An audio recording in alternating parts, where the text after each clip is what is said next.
Denme un segundito. Aquí, porque aquí.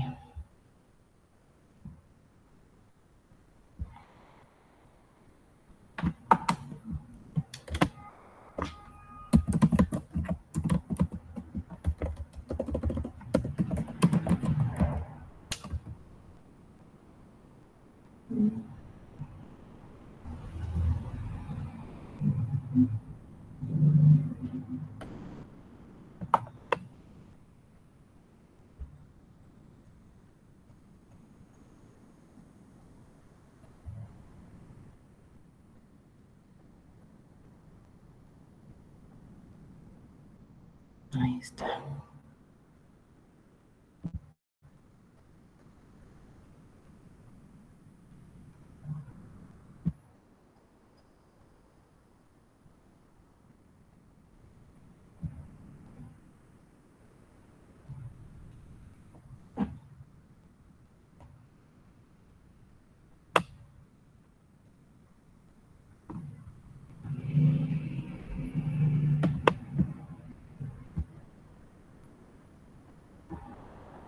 Ya, así ya. Denme un segundito.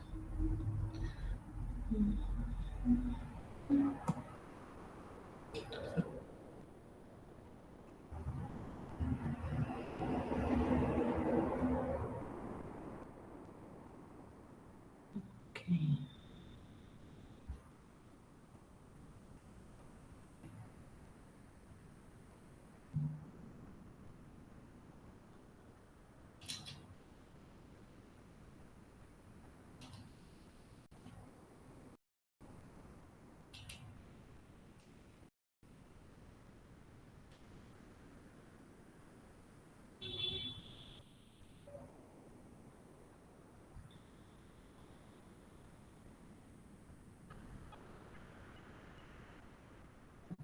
Listo.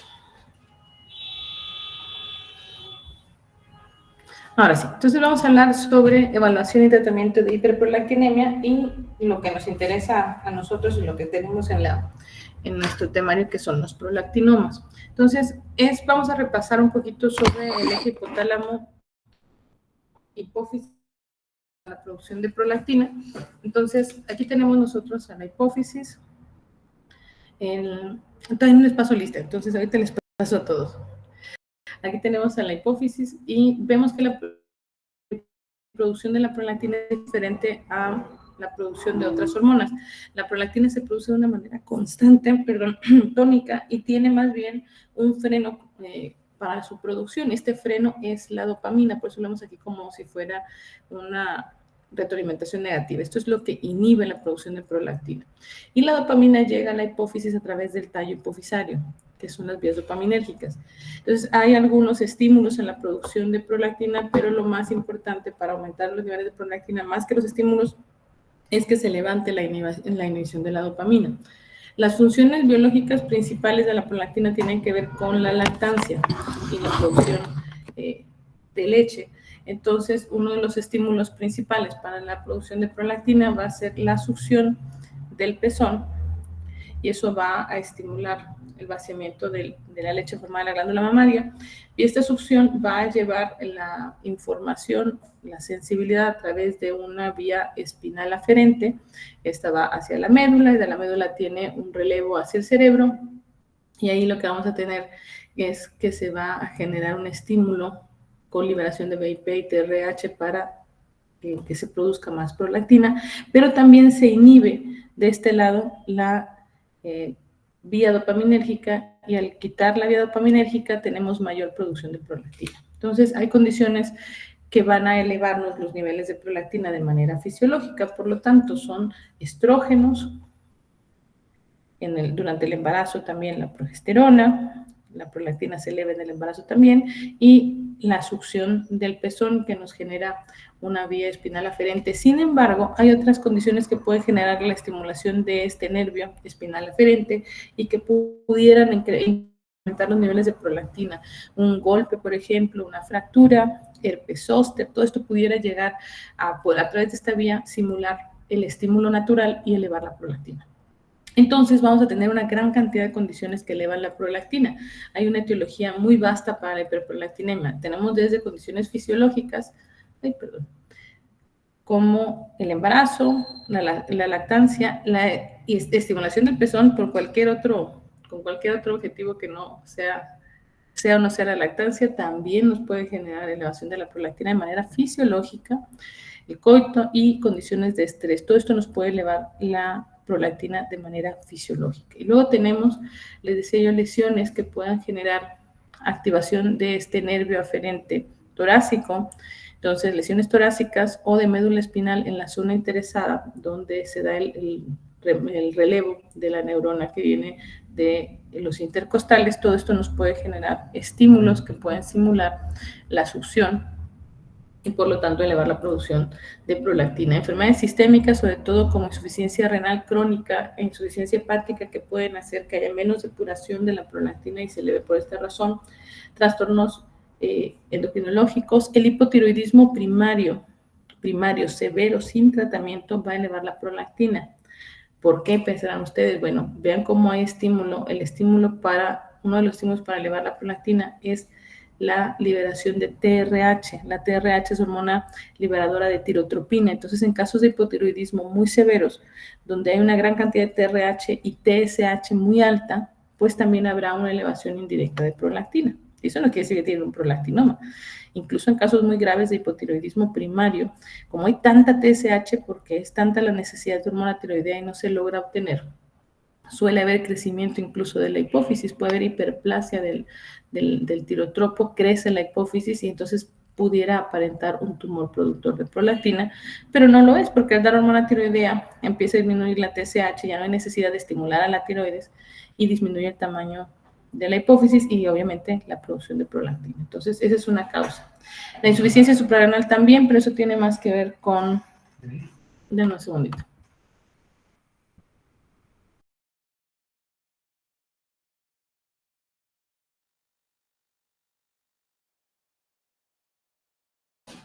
Entonces, eso tiene un poquito más que ver, perdón, con depuración de la prolactina. Y en el síndrome de ovario poliquístico también podemos encontrar prolactinas elevadas. Ahora empiezan las causas que son no fisiológicas, pero sí llegan a ser muy frecuentes, que están los medicamentos. Hay una gran cantidad de medicamentos que pueden elevar la prolactina y esto se da por el efecto que tienen en la vía dopaminérgica. Perdón.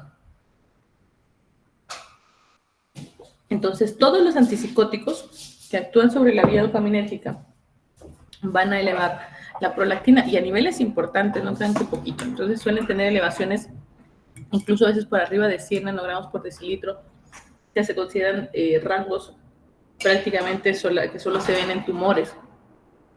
Las fenotiacidas, butirofenonas, haloperidol, todos los antipsicóticos atípicos como la zapina, clozapina, mirtazapina, quetiapina, todos elevan mucho la prolactina.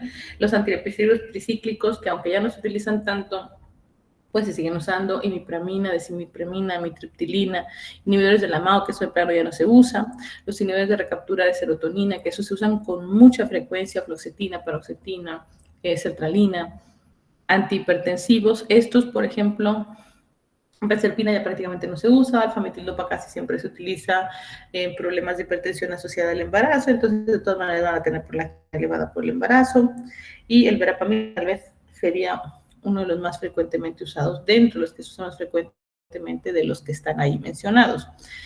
Fármacos gastrointestinales, y aquí esto sí lo van a ver con mucha frecuencia. La metoclopramida se utiliza con mucha frecuencia y la metoclopramida tiene una estructura muy similar a la del haloperidol. Entonces, por eso es que tiene efectos extrapiramidales intensos en algunos pacientes la metoclopramida y por eso también eleva mucho la prolactina. Domperidona también, que también es un procinético, y otros fármacos, algunos como la moxepina, la tibolona, que se utiliza en el tratamiento de reemplazo hormonal, que tiene efectos agonistas estrogénicos y antagonistas estrogénicos dependiendo de los receptores. Y también el uso de cocaína puede elevar la prolactina. Hay otras causas, enfermedades hipotalámicas, Casi siempre son tumorales, o sea, tumores en hipotálamo, craneofaringioma, disgerminoma, meningiomas, que son los tumores que más frecuentemente vemos asociados a esto, radiación a cráneo, lesiones del tallo de hipófisis. Estas lesiones del tallo de hipófisis lo que hacen es interrumpir la vía dopaminérgica, entonces cortan la llegada de dopamina normal, digamos, a la hipófisis y eso eleva la prolactina. Y pueden ser por cirugías transesfenoidales para retirar un tumor, por ejemplo, por un traumatismo craneoencefálico que haya segmentado o seccionado el tallo de la hipófisis. O también pueden ser enfermedades infiltrativas del hipotálamo, sarcoidosis, granuloma eosinofílico, ahí tiene un error de dedo, y enfermedades de hipófisis. Y ahí van a ver como en primer lugar los prolactinomas, que como tumores de hipófisis pues son los que más frecuentemente pueden producir prolactina elevada, pero no lo único. Vamos, somatotropinomas son tumores que produce la misma célula, tanto prolactina como hormona de crecimiento, obviamente son raros. Los macroadenomas hipofisarios no funcionantes, que eso es lo que significan esas abreviaturas, MAHNF. Estos, acuérdense de lo que comentábamos ayer, si son muy grandes, comprimen el tallo de la hipófisis y eso es lo que eleva la prolactina, pero a diferencia de un prolactinoma que va a tener niveles entre 150, 200 y más de prolactina, a pesar de medir menos de 1 centímetro, estos tumores macroadenomas no funcionantes forzosamente tienen que ser grandes para comprimir el tallo de la hipófisis y entonces son tumores de 2, 3, 4 centímetros y que esperaríamos que si fuera realmente un prolactinoma tuviera la prolactina en los rangos de miles. Y si tiene por ahí 150, 200, ya saben que no es un prolactinoma, es un tumor que está comprimiendo el tallo de la hipófisis y eso es lo que eleva la prolactina. El aracnoidocele-celar, que es algo que puede causar un síndrome de tisilla turca vacía, que permite la entrada de líquido cefalorraquídeo que comprime el tejido hipofisario y manifestaciones clínicas que tienen estos tumores, los prolactinomas. Podemos tener manifestaciones clínicas tanto por el exceso de prolactina como podemos tener manifestaciones clínicas por el tamaño del tumor y son dos cosas diferentes. Entonces, las que son ocasionadas, los síntomas ocasionados o manifestaciones por hiperprolactinemia, lo primero, y es que acuérdense de manera fisiológica, la lactancia es un estado, es un periodo, digamos, de anovulación porque la prolactina inhibe desde la hipófisis la liberación de FSH y LH, entonces por lo tanto se da una menorrea durante la lactancia, siempre y cuando obviamente la lactancia sea exclusiva y sea constante. Entonces eso se espera en las pacientes, hay amenorrea, hay galactorrea y como hay anovulación, pues obviamente hay infertilidad. Y en el hombre hay disfunción sexual masculina que puede ir desde disminución de la libido, impotencia sexual con niveles muy bajos de testosterona, porque la prolactina ocasiona exactamente lo mismo, FSH, LH bajas y testosterona baja. Entonces tenemos algo que se llama hipogonadismo hipogonadotrófico, o sea, tenemos bajo los estrógenos o la testosterona, depende si es hombre o mujer, pero con una FSH y una LH bajas. ¿Por qué? Porque el problema está desde la hipófisis. La prolactina inhibe la liberación de FSH y LH, entonces es como si nos indujera a un bloqueo hormonal, o nos genera un bloqueo hormonal. Entonces es muy importante que esto lo sepan. Ahora, por alguna razón, que probablemente tenga que ver con los síntomas, es mucho más común encontrar los microprolactinomas en mujeres o que se encuentran en esta etapa, porque los síntomas son un poco más notorios, como el dejar de menstruar o que tengan salida de leche por los pezones, eso es algo que les llama más la atención. Y por lo general, en los hombres, omiten mucho los síntomas, los trastornos que hay para la erección o la disminución de la libido, y suelen atenderse hasta que tienen trastornos debidos al efecto de masa del tumor. Es más común encontrar macroadenomas o macroprolactinomas en los hombres. Y entonces aparecen con síntomas como dolor de cabeza, alteraciones de campos visuales, que ya veíamos que lo más común es hemianopsia bitemporal.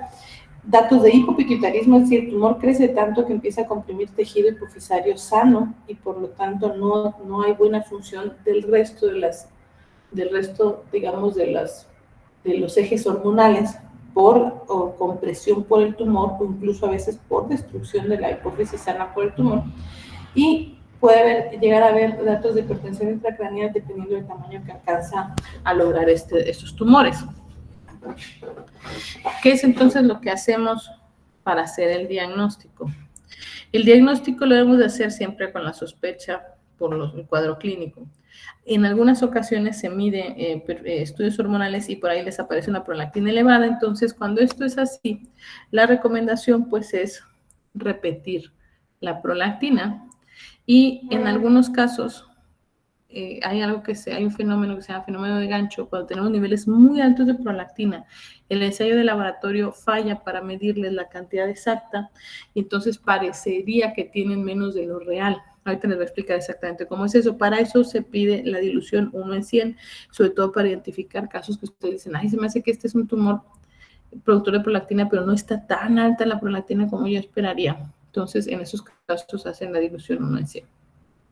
Y obviamente descartamos las principales causas de hiperprolactinemia, embarazo, que es la principal causa de amenorrea e hiperprolactinemia en una mujer en edad fértil, hipotiroidismo primario, fármacos que me eleven la prolactina, que ya los mencionamos, y falla renal, falla hepática. Entonces, primero descartamos todas estas causas de hiperprolactinemia antes de pensar en que es un prolactinoma, ¿no? Entonces, repetimos, si salió elevada, tratamos todas estas causas, lo que sigue es hacer una resonancia magnética. Ese es el siguiente paso. Entonces la resonancia nos puede mostrar diferentes panoramas. Primero que tengamos un macroadenoma, y si la prolactina está abajo de 150, que era lo que les comentaba, pues es un macro no funcionante, está elevándose prolactina por compresión del tallo, entonces el tratamiento pues es para el origen. O puede ser que en la resonancia veamos una enfermedad infiltrativa de hipotálamo o hipófisis, entonces pues la causa es interrupción de la vía o del tono dopaminérgico. Si vemos en la resonancia un micro o un macroadenoma y la prolactina está arriba de 150, y arriba de 150 casi siempre son para los micros, como de 5 milímetros, 6 milímetros. Y ya si están más grandes son 200, 300, 1000, 2000, 3000 de prolactina, siempre en relación al tamaño. Entonces, pues el diagnóstico es muy claro, es un micro o un macroprolactinoma, dependiendo del tamaño y del nivel de prolactina. Y si en la resonancia ustedes no vieran tumor, no se viera por ningún lado, y la prolactina sí estuviera alta repetidamente, pero anduviera alrededor de 100, pudiera ser algo que se llama hiperprolactinemia idiopática, pero también pudiera ser un microprolactinoma tan pequeño que no se alcance a ver, que se quede, digamos, entre los cortes de imagen del resonador, y de eso depende mucho las teslas que tenga el resonador, qué definición pueda tener. Ahora, en cuanto a la dilución, les decía yo, normalmente la forma de medir la prolactina no es una forma directa, como cuando ustedes utilizan el citómetro de flujo para medir hemoglobina o número de glóbulos rojos, número de glóbulos blancos, que eso es alguna medición directa. Aquí lo que se hace es que ustedes obtienen el plasma o el suero de un paciente, y ese plasma o suero que ya se centrifugó, lo ponen en un tubo de ensayo, y ese tubo de ensayo tiene un anticuerpo fijo, que es lo que se representa aquí, ese anticuerpo fijo que está en fase sólida, o sea, digamos, este es el tubo de ensayo y aquí está pegado este anticuerpo. Esto nos va a captar la prolactina del suero de nuestro paciente. Entonces llega la prolactina, ¿ok? Es la primera fase. Y luego llega otro anticuerpo. Ustedes ponen una sustancia que tiene otro anticuerpo con un trazador. Ese trazador es la señal que nosotros vamos a tener para saber, digamos, cuánta prolactina hay. Entonces, después de que se agrega una solución con un trazador, que puede ser esto, que puede ser inmunofluorescencia, puede ser quimioluminiscencia, cualquier señal que sea posible medir, entonces se enjuaga el tubo de ensayo y se elimina todo lo que queda y se mide esta señal y se hace una correlación entre la cantidad de señal y la cantidad de prolactina que hay, que es esto que está aquí.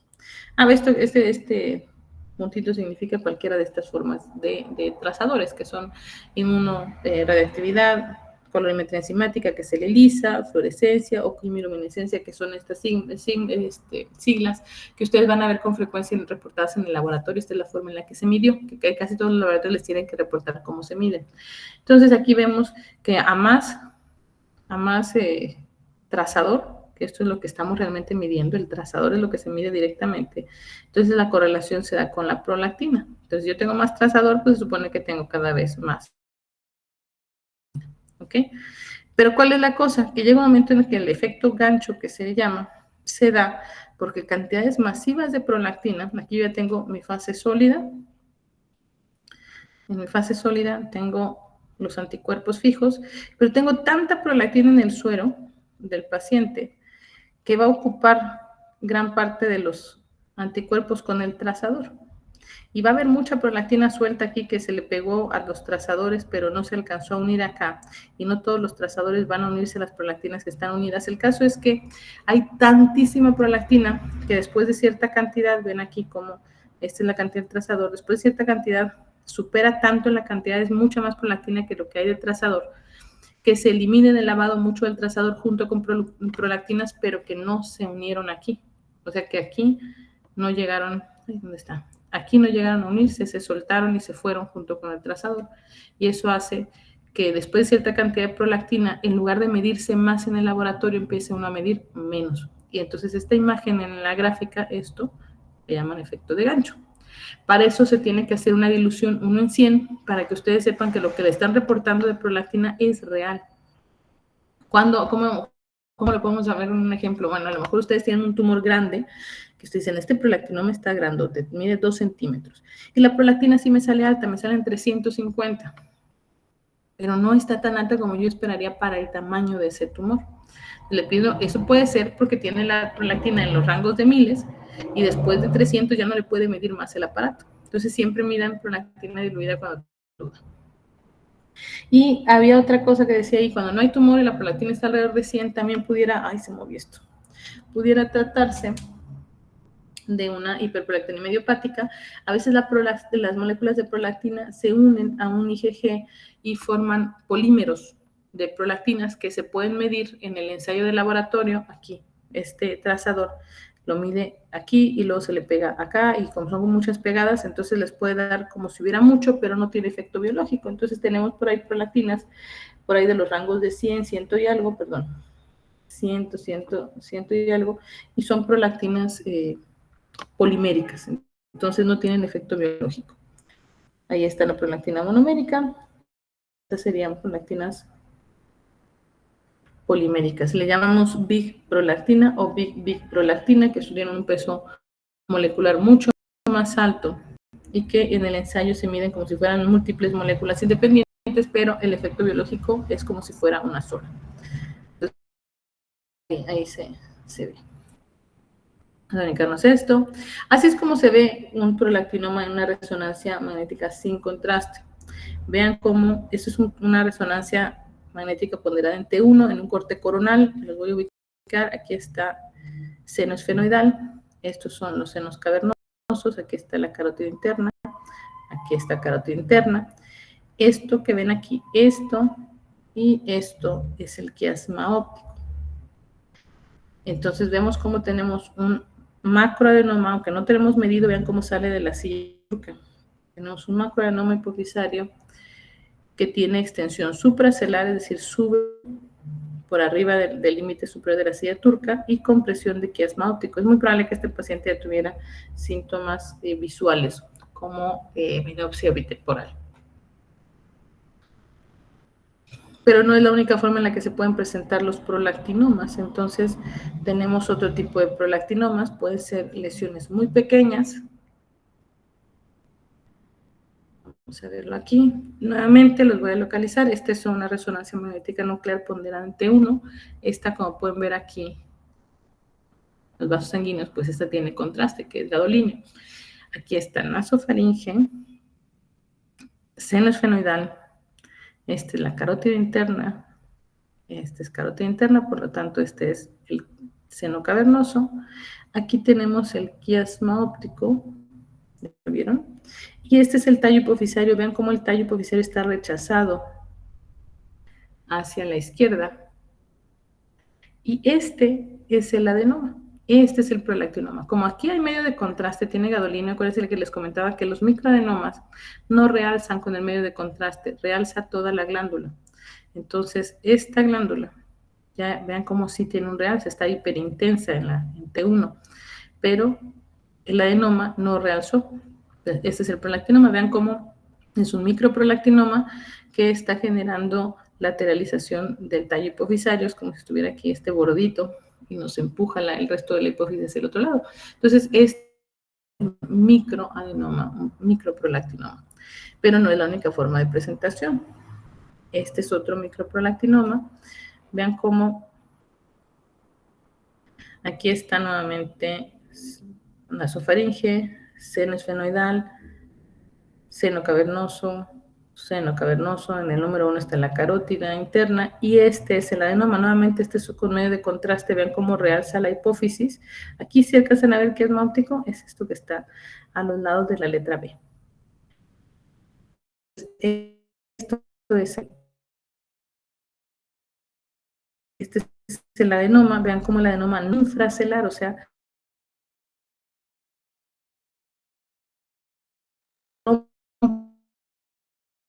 el piso de la silla turca y se expande hacia la parte caudal o hacia la parte inferior.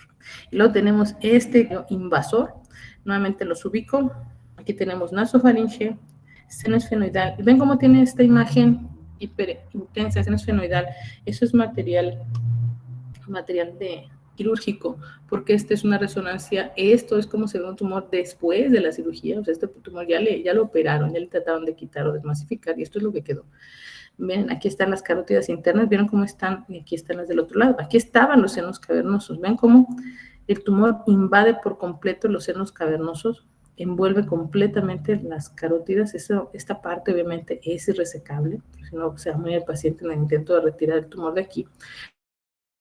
Como no solamente tiene expansión supracelar, o sea, arriba de silla turca, que es esto, paracelar a los lados de la silla turca, que son invasión de senos cavernosos, sino que tiene ya expansión hacia tejido encefálico. Tiene digamos, comportamiento biológico agresivo con una gran expansión regional. Y también podemos encontrarnos, también es un prolactinoma enorme. Esta es una resonancia magnética nuclear en corte sagital. Y todo esto es el tumor. Aquí está el esfenoides, ¿ya lo vieron? Aquí. Y aquí es el seno esfenoidal. Vean cómo ya está comprometido el seno esfenoidal. Esto es nasofaringe. Y todo esto es el tumor. Todo esto es el tumor. Entonces, puede ser desde un prolactinoma así de chiquito como el que ven aquí. Ay, perdón. Así de chiquito como este que ven aquí. Es muy pequeño, es un microprolactinoma que a lo mejor no hubiera sido muy evidente si no se ponía medio de contraste para poder realzar el resto de la glándula y evaluar el microprolactinoma, hasta lesiones gigantescas e invasoras como estas. Siempre acuérdense que la prolactina está relacionada al tamaño del tumor. Bien, ¿qué pasaría con un prolactinoma si no se trata? ¿Cuál es su historia natural?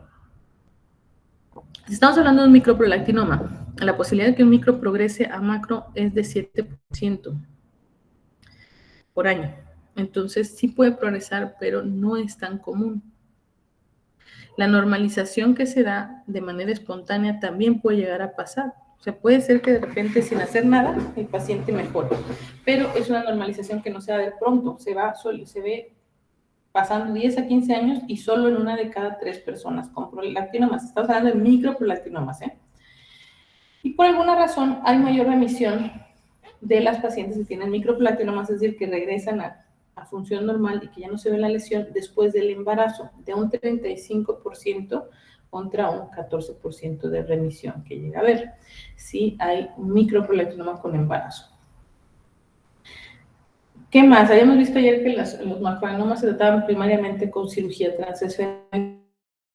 Aquí vean cómo la normalización de la prolactina en un microprolactinoma, o sea, en un prolactinoma menor de 1 centímetro que se somete a cirugía, normaliza la prolactina solo 71% de los casos. Y si a eso le sumamos un 17% de recurrencia, entonces la tasa de curación a largo plazo es apenas arriba del 58%, o sea, no llega a ser ni 60% de la tasa de curación. Ahora, ¿qué pasa si es un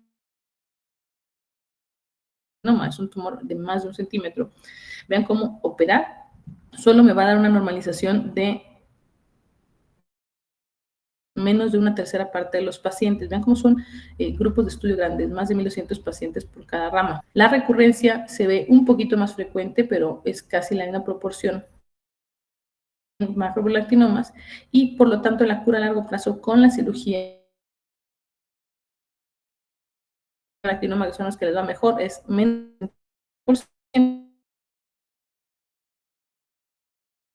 una cuarta parte son los únicos que curan a largo plazo. De ahí que el tratamiento del prolactinoma no es químico, es con agonistas dopaminérgicos. Acuérdense que la vía dopaminérgica es la que inhibe la producción de prolactina. Es una activación del receptor y esto nos va a llegar a una interrupción, la elevación de la prolactina. Entonces tenemos los cambios. Los agonistas dopaminérgicos que utilizamos pueden ser derivados de ergotamina, que son estos, y los no derivados de ergotamina, que está ahí en los no derivados nada más la quinagolina. En México lo más se utilizan son cabergolina y bromocriptina. Bromocriptina es como la abuelita de todos los agonistas dopaminérgicos, entonces es más viejito. Se usaba más hace muchísimos años, pero tiene muchos efectos adversos. Actualmente ustedes si piensan en tratamiento de prolactinoma, piensen siempre en cabergolina. Andar dando bromocriptina a los prolactinomas es algo como del siglo pasado. Que si no hay otra cosa, pues sirve, ¿no? Pero buscar signos morfológicos en los prolactinomas del inicio del tratamiento. Puede haber un inicial aumento de los gránulos secretores de prolactina para después haber una disminución. Hay una disminución rápida de la prolactina, empieza a haber disminución en la transcripción del gen de la prolactina, disminución celular de las células del lactotropo, células que producen prolactina. Se empiezan a dar ciertos procesos de fibrosis intersticial y perivascular que disminuyen el aporte de sangre sobre el tumor. Entonces suele haber involución de algunas maquinarias celulares y disminución del tamaño. Y vean cómo un paciente tratado con cabergolina, vean el tamaño monstruoso de este prolactinoma, es un prolactinoma gigante, invasor, vean cómo se comió prácticamente todo lo que hay en el cerebro.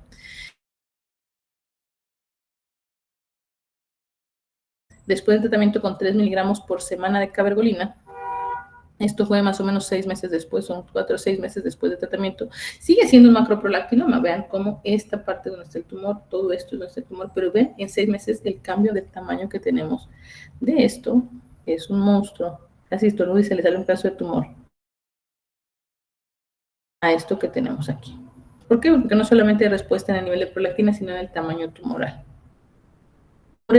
El tratamiento es agonista dopaminérgico, sobre todo cabergolina, pero se puede utilizar bromocriptina, y aquí lo tienen, bromocriptina.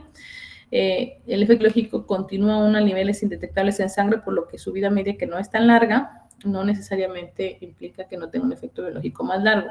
Dosis, ahí va lo malo. Las dosis van de 2.5 a 20 miligramos en 1 o 2 tomas al día. De darlo siempre por la noche.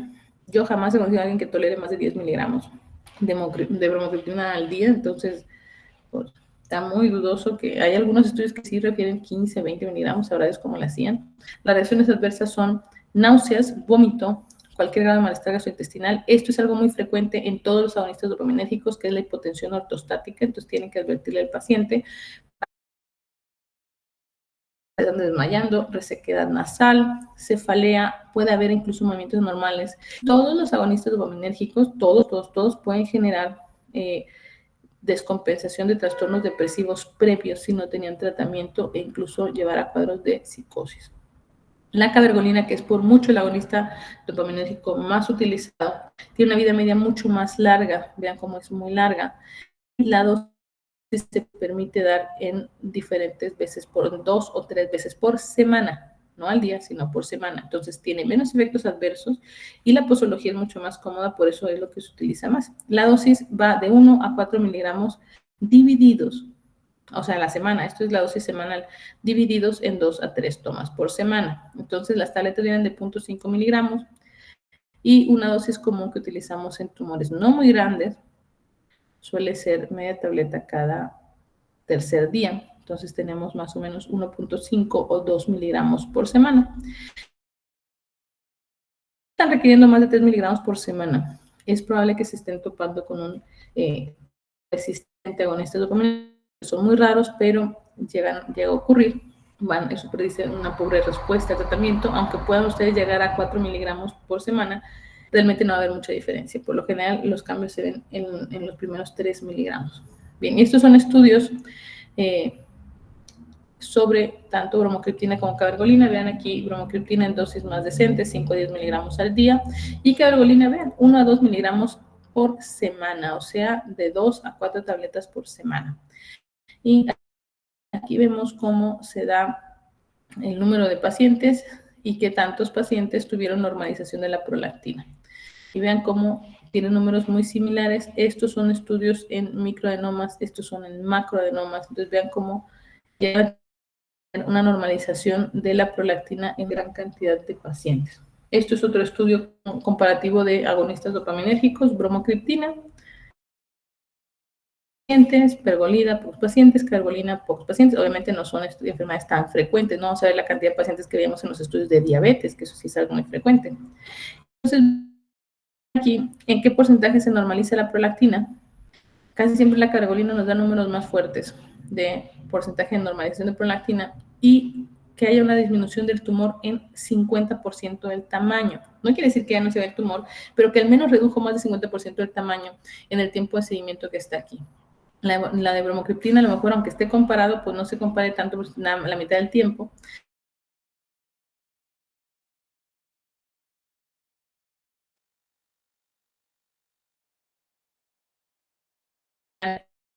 En general, la mayoría de los pacientes van a tener importante disminución en prolactina hasta lo normal en mitad de los pacientes. Estos obviamente son números mucho mejores que los que había con la cirugía transdesfenoidal. Aquí hay nuevamente estudios de cabergolina en macroprolactinomas.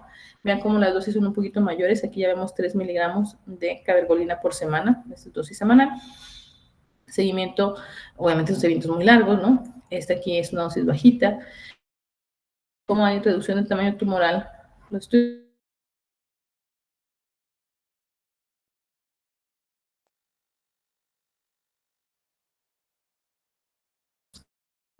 porque tenía y al principio números muy buenos y después se vio que mejores a los que da la cirugía. Entonces, vea cómo hay una normalización de la prolactina en más del 70% de los pacientes. 70, 80%. Son macroprolactinomas, son tumores muy grandes. Y una reducción del tamaño tumoral. En la mayoría de los estudios les ponen más del 60% de los pacientes, pero por ahí sale un estudio con una disminución muy baja de los pacientes que tenían reducción tumoral, pero muy probablemente tenía que ver con la dosis. Vean como 1 miligramo por semana realmente es una dosis baja para un macroprolactinoma. Lo vamos a brincar. Ahora, ¿cuáles son las desventajas del uso de los agonistas dopaminérgicos? De un agonista dopaminérgico es el tiempo de tratamiento. Pudiera ser toda la vida, porque dependiendo del tamaño tumoral es el tiempo que pueda darse. Y puede haber efectos adversos a largo plazo. Un segundito.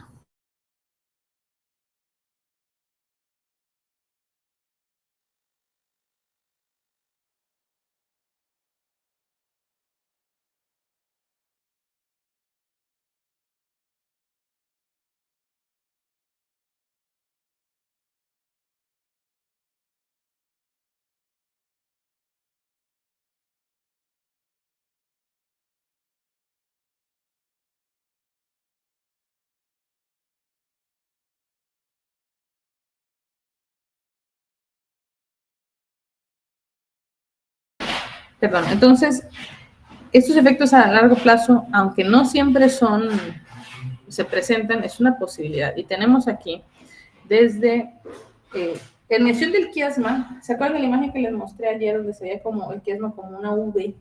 Bueno, pues es que si está el tumor muy grande, disminuye de tamaño, va a caer ese plasma que se elongó, que se estiró, va a caer. El aracnoidocele es lo que se veía cuando estaba la silla turca vacía. Lo mismo, si disminuimos un tumor muy grande, pues va a quedar un hueco. Fístula de líquido cefalorraquídeo. Esta fístula de líquido cefalorraquídeo es algo curioso. Cuando ustedes tienen un tumor muy grande, invasor, ese tumor puede estar erosionando la lámina cribosa. Entonces, al erosionar la lámina cribosa puede estar alterando la permeabilidad, o ya no se da, digamos, ya no está completamente sellado el sistema. Y al disminuir el tamaño del tumor, esa parte del tumor que a lo mejor estaba rompiendo, erosionando la lámina cribosa, pero estaba tapando, se disminuye el tamaño del tumor y se retrae, y entonces los espacios que quedan, se ve roto, pues permiten la fístula o la fuga del líquido cefalorraquídeo hacia la nariz. Entonces, el paciente le refiere después del inicio de tratamiento con el agonista dopaminérgico, obviamente son pacientes que tenían tumores enormes, no pacientes que tenían tumorcitos, tumores enormes, que tenían expansión hacia la lámina cribosa y que la pueden estar lesionando, les dicen que tienen rinorrea y alina clara y que no tenían antes. Y esto es importante porque una fístula se puede complicar con neuroinfecciones o con otro tipo de condiciones graves. Entonces, ¿qué creen ustedes que hacemos cuando ocurre esto de las fístulas? ¿Cómo pueden ustedes identificar entre un moco vulgar y líquido cefalorraquídeo que sale por la nariz? ¿Quién me dice?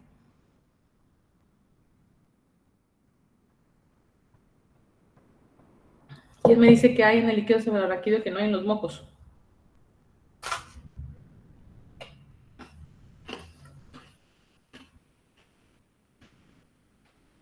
¿Nadie? A ver, Samuel Tehuacanero, ya que andas por ahí de milagro, dime cómo podría ser la distinción entre un moco y líquido cefalorraquídeo.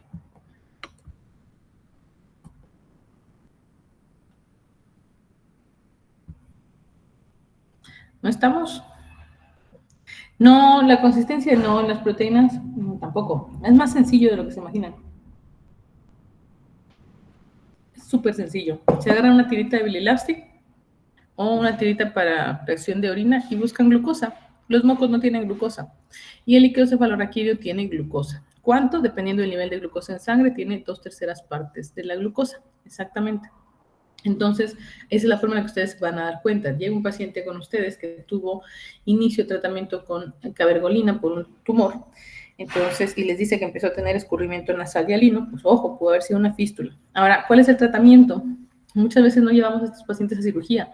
Lo que hacemos es suspender el agonista dopaminérgico o bajar la dosis y eso permite que haya recrecimiento del tumor, obstruya o ocluya nuevamente lo que se lesionó, en lo que se repara la fístula muchas veces de manera espontánea. Entonces, ¿qué hacer? Pues quiere decir que nos pasamos de rápidos para disminuir el tamaño tumoral. Entonces, lo que hacemos es bajar la dosis y después vigilar, ¿no? Solamente si después de esta maniobra no revierte la fístula, pues se manda a cirugía para poner material sintético y frenar la fístula. Okay. En cuanto a valvulopatía, lo ven con rojo. Resulta que los agonistas dopaminérgicos no surgieron, no surgieron los agonistas dopaminérgicos para el tratamiento de los tumores productores de prolactina, aunque ese es el tratamiento ideal farmacológico. Los agonistas dopa surgieron para el tratamiento de Parkinson, pero se trataba de Parkinson obviamente con dosis mucho más altas de cabergolina. Ya no se utilizan porque las dosis altas de agonistas dopaminérgicos se asocian a valvulopatías. Entonces, para aquellos pacientes que requieran más de 3 miligramos por semana de agonistas dopaminérgicos, en este caso de cabergolina, o su equivalente en bromocriptina, que es muy difícil que lo pueda tolerar el paciente, pero si llegan a requerir eso, entonces lo ideal es hacer al menos un ecocardiograma por año para evaluar el riesgo de valvulopatía asociada a agonistas dopaminérgicos. Alteraciones psiquiátricas es otro problema, por lo que les decía, que puede desencadenar o empeorar trastornos depresivos, incluso hasta psicosis. Y finalmente, el costo. ¿Alguien sabe más o menos cuánto cuesta la cabergolina?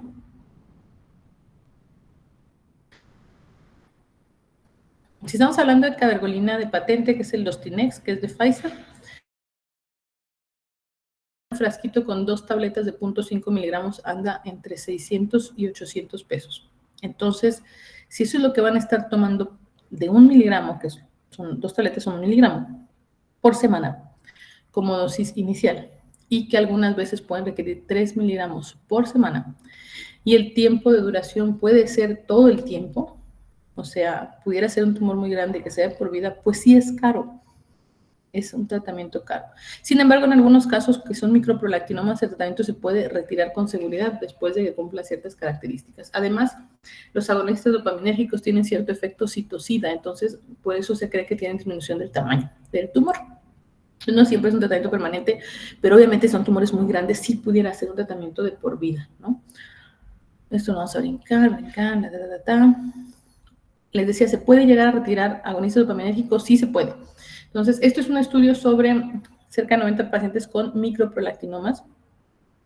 De eso la mayoría, obviamente, mujeres. Acuérdense que les decía que si vemos microprolactinomas es más común que sean mujeres. Los hombres es más frecuente que tengan macroprolactinomas, más bien por los síntomas, no porque sea una situación ligada al sexo.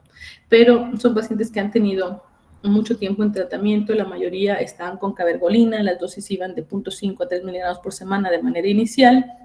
Algunas estuvieron con bromocriptina y se dio un seguimiento largo, prolongado, con agonistas dopaminérgicos.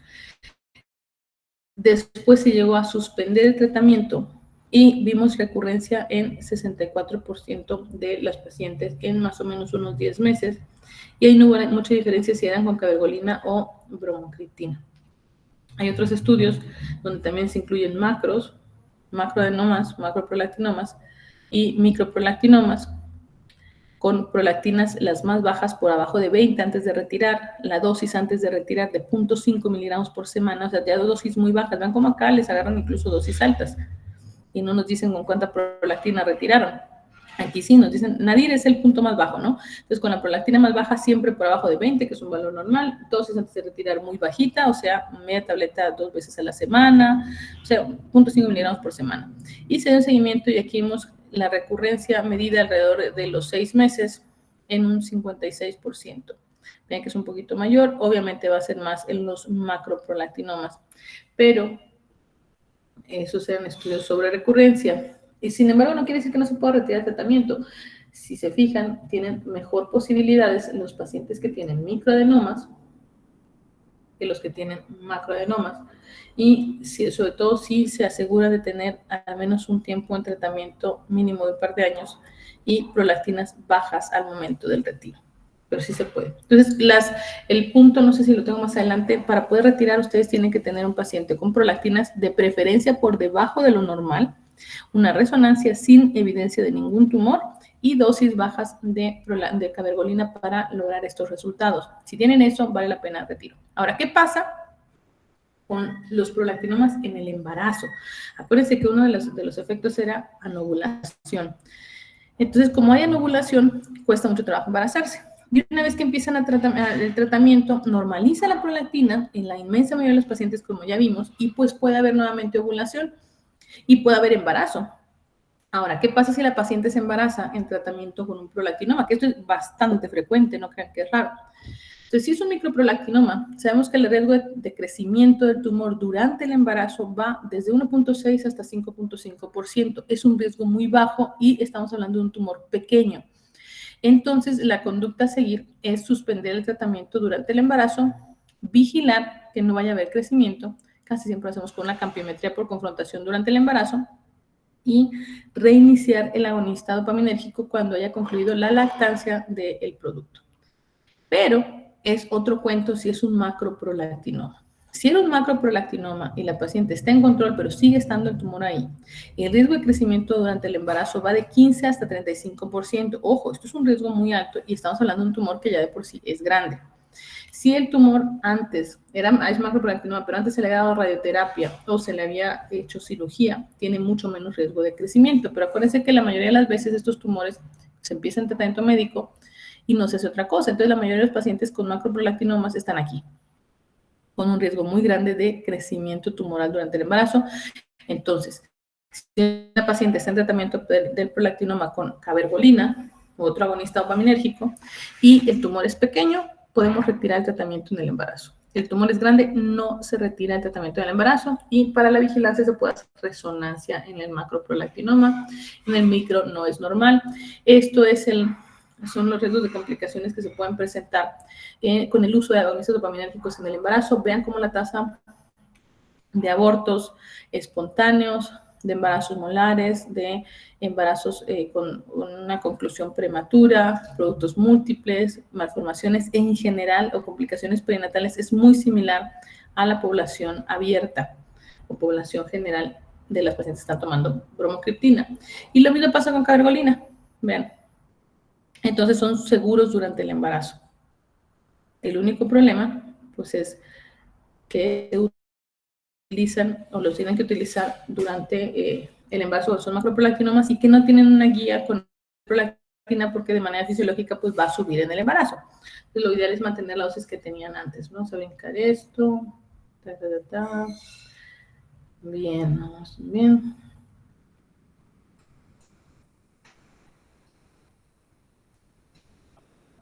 Entonces, hay prolactina elevada también en otras patologías. Los pacientes con acromegalia suelen tener prolactina elevada la mitad de los pacientes. Claro que la acromegalia no es una enfermedad común, pero el ovario poliquístico también suele tener prolactina elevada sin que sean prolactinomas. Vean, hasta 30% de las mujeres con ovario poliquístico, que es una enfermedad que da amenorrea, pueden tener prolactinas elevadas. Eso no significa que tengan prolactinoma. Entonces, ojo, nada más para que lo tengan contemplado en el diagnóstico diferencial. ¿Tienen alguna duda?